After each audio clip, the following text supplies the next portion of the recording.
నమస్తే. ఎస్సీ వర్గీకరణకై ఒక పక్కన ఎస్సీలంతా ముఖ్యంగా మాదిగ సామాజిక వర్గం అంతా జాన్వర్లో పెద్ద మీటింగ్ పెట్టుకోబోతా ఉంది. 1000 గొంతులు 1,00,000 డప్పులు అన్నటువంటి ఒక కార్యక్రమానికి పిలుపునిస్తూ ఉన్నటువంటి సందర్భం. ఒక పక్కన ఎస్సీ వర్గీకరణకు ఆయా రాష్ట్రాలకు అనుమతిస్తూ సుప్రీంకోర్టు ఇటీవలే వాళ్ళు ఒక తీర్పునివ్వడం జరిగింది. ఇదే నేపథ్యంలో రాష్ట్ర సర్కార్ నిర్లక్ష్యమైనటువంటి వైఖరి ప్రదర్శిస్తుంది. దానికి ఏదైతే వ్యతిరేకంగా ప్రభుత్వానికి ఒక రకంగా చెప్పేందుకు వాళ్ళు 1000 గొంతులు 1,00,000 డప్పులతోటి ఒక కార్యక్రమాన్ని మాదిగ సామాజిక వర్గం పెట్టుకోబోతా ఉంది. దీనికి సంబంధించినటువంటి కాసేపటి క్రితమే దీని విధి విధానాలు వీటికి సంబంధించినటువంటి అంశాలపైన కూడా కాసేపటి క్రితమే ప్రెస్ మీట్ కూడా పెట్టడం జరిగింది మందకృష్ణ గారి నేతృత్వంలో. సో చాలామంది కూడా ఇక్కడికి రావడం జరిగింది. మనతో పాటు గిద్దే రామ్ నర్సయ్య గారు ఉన్నారు. వాళ్ళతో మాట్లాడేటువంటి ప్రయత్నం చేద్దాం. సార్, ఏంటిది ఈ యొక్క కార్యక్రమం ద్వారా ప్రభుత్వానికి ఏం చెప్పదలుచుకోతున్నారు? తెలంగాణ రాష్ట్రంలో మా మాదిగ దండోరా సామాజిక ఉద్యమంలో ముందుకొచ్చినటువంటి మందాకృష్ణన్న మాదిగ ఆధ్వర్యంలో ఎస్సీ వర్గీకరణ ఏబిసిడి వర్గీకరణ కోసం సుప్రీంకోర్టు నుంచి తీసుకొచ్చిన ఇక్కడ ఉన్నటువంటి శక్తులు ఆపే ప్రయత్నం చేయడంలో భాగంగా ఈ రోజున కళాకారులం అంతా ఏకమై తెలంగాణ రాష్ట్రం కోసం ఏ విధంగానైతే పాటలు పాడి ఆటలాడి కాలు గజ్జగట్టి డప్పు కొట్టి గొంతులెప్పి ఆ పాట పాడినటువంటి సందర్భంలో తెలంగాణ సాధించుకున్నాం. ఈ వర్గీకరణ కోసం కూడా మా అస్తిత్వాన్ని కాపాడుకుంటూ మాకు ఆయుధమైనటువంటి డప్పును ముందు చేస్తూ 1,00,000 డప్పులు 1000 గొంతుకల అనే కార్యక్రమంతో జరగబోయే కార్యక్రమాన్ని మేము ప్రకటించడానికి ఈరోజు ఇక్కడికి సన్నాహక సభకు రావడం జరిగింది. దానిలో భాగంగానే తెలంగాణ ఉమ్మడి 10 జిల్లాల్లోని ఉన్నటువంటి మన మాదిగ కళాకారులు ఎవరైతే ఉన్నారో వాళ్ళందరి మీద మేమందరం కూడా కోరుతూ కలుసుకుంటూ ఈ యొక్క కార్యక్రమాన్ని ముందుకు పోయే విధంగా మేము తీసుకువెళ్తా ఉన్నాం. ఒక పక్కన మీ సంబంధించినటువంటి వర్గానికి న్యాయం కావాలంటూ ముఖ్యంగా వర్గీకరణ జరగాలంటూ 30 ఏళ్లుగా పాటుపడుతున్నటువంటి మందకృష్ణ పైన నిన్న కొంతమంది గజ్జల కాంతం కావచ్చు, పిడమర్తి రవి లాంటి వ్యక్తులు చాలా ఆరోపణలు చేయడం జరిగింది. మీ మాదిగ సామాజిక వర్గాన్ని అందరూ కూడా బీజేపీ వైపు దాక్కెళ్ళినటువంటి ప్రయత్నం మందకృష్ణ గారు చేయబోతా ఉన్నారు అన్నటువంటి వ్యాఖ్యలు చేయడం జరిగింది. దీన్ని ఏ విధంగా చూస్తారండి?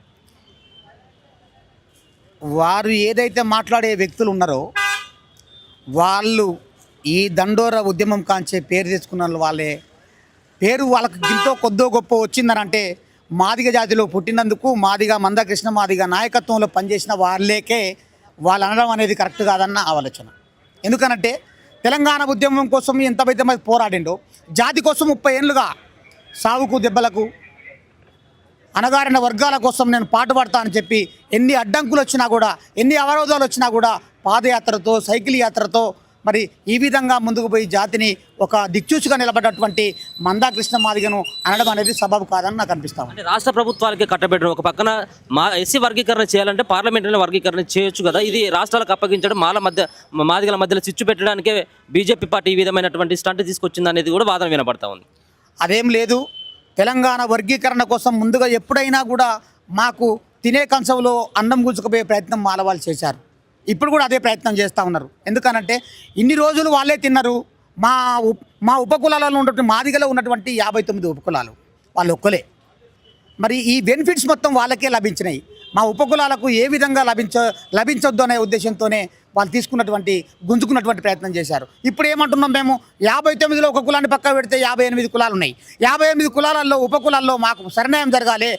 మాదిగ, సింధు, డక్కలి, మాస్టి, జంగాల అందరికి కూడా సమభాగం కావాలనే ఉద్దేశంతోనే ఈ యొక్క కార్యక్రమాన్ని మొదలు పెడతా ఉన్నాం. అంటే అందరికంటే ముందుగానే వర్గీకరణ విషయంలో రాష్ట్ర ప్రభుత్వం కొంత ముందడుగు వేసినట్టుగా కనిపిస్తూ ఉన్నది.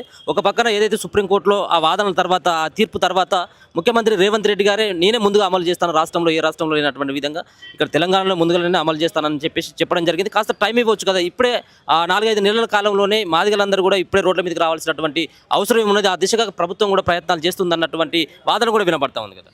30 ఏళ్ళుగా ఎందుకులే అనుకుంటేనే వాళ్ళు తీసుకొని పోయినారు.